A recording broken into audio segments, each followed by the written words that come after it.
เอาก็คือถุงยาเขาเอาเข็มไปจี้ก้นมันเลยจะน้อยมันต้องการมันจะถึงปล่อยไฟฟ้านะเพราะมันนักเด็ดพอสูงเท่าไหร่เป็นนักต้นก่อนแม่บิ๊กกูเรียนบ่ได้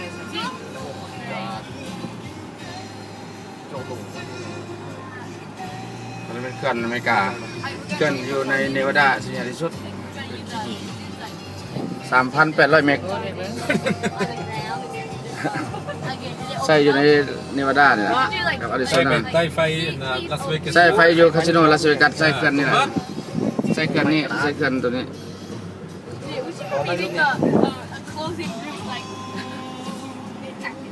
มาแล้วเด้อวันนี้น่ะแม่ว่าเขาไม่มาได้วันนี้น่ะมาพอไหมOh yeah, Lisa, I think I found the treasure that in Star Wars. Battlefront 2. แม่น้ำก็บ่ได้ใหญ่แต่ให้พลังงานสูงเพราะว่าเขาเจ้าเฮ็ดให้มันตกลงใส่ทุกบินแล้วบ่เสียธรรมชาติมันบ่เสียธรรมชาติเป็นเขื่อนที่มีประสิทธิภาพสูงถ่ายไปไว้เบิ่งให้เมืองลาวพวกนักสร้างเขื่อนทั้งหลายแบบอย่าง1,930นะเด็ดนะสร้างขึ้นมาก็130ที่ถูก35แล้วฮะมันก็31สร้างแล้วก็35แล้ว4ปีสร้าง4ปีเลยแล้วเนาะสร้างสมัยนั้นยังงามเนาะโอ้ขนาดสมัยนั้นสร้างสมัยนี้ที่ซ้ำเลยพอเยอะดำมันก็131ได้เพียง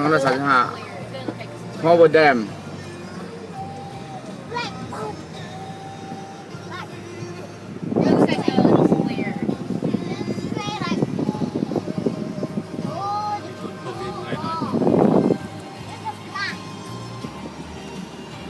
เพิ่นรักไฟฟ้าเป็นเนื่องรักไฟฟ้ามันสิล่มแล้วตอนนี้ล่ม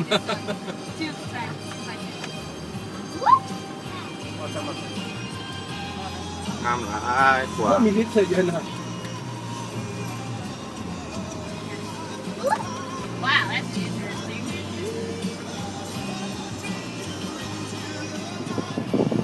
Oh yeah, Lisa, I heard there's a mode in here, a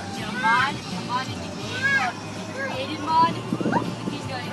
create anything, like Obsidian, TNT, so we're just gonna มีรถในเฉยได้บ่เห็นรถในขวด grab some of this. คุณมันไฮเวย์อยู่ทางมีไฮเวย์ได้อยู่ทางเขียน Welcome to Nevada มองที่เขาเข้ามามันสร้างปีละเท่าไหร่ก็3เดือนแล้ว35 One diamond pickaxe. You know, why don't you download Minecraft on the iPad? Costs money. Free version. สิเป็นมันเลยเนาะ ละเอียดขนาดเนาะเป็นก้อนเอาใส่ต่อกัน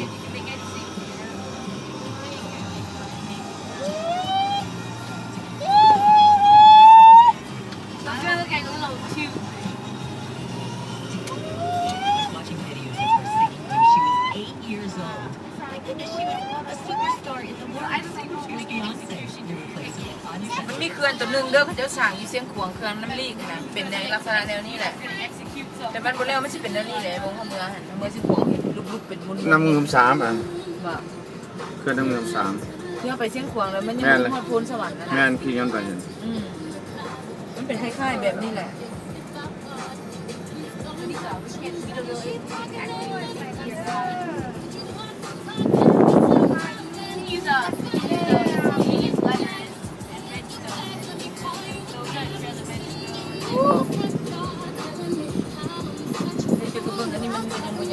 substation สถานีย่อยมันเนี่ยย่อยไปแต่ละมุมวันมันแยกไปเลยมันก็หลายมุมเลยมันแยกไปแต่ละมุมออกจากตรงนี้แล้วมันก็ไปแล้วมันก็หลายมุม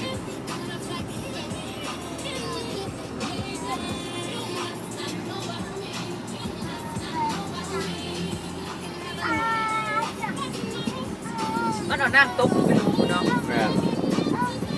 แบบนั้นถุงยางเต็มแล้วเขาจ่อก้นมันปล่อยลุมนะต้องบ่เห็นซ้ำตก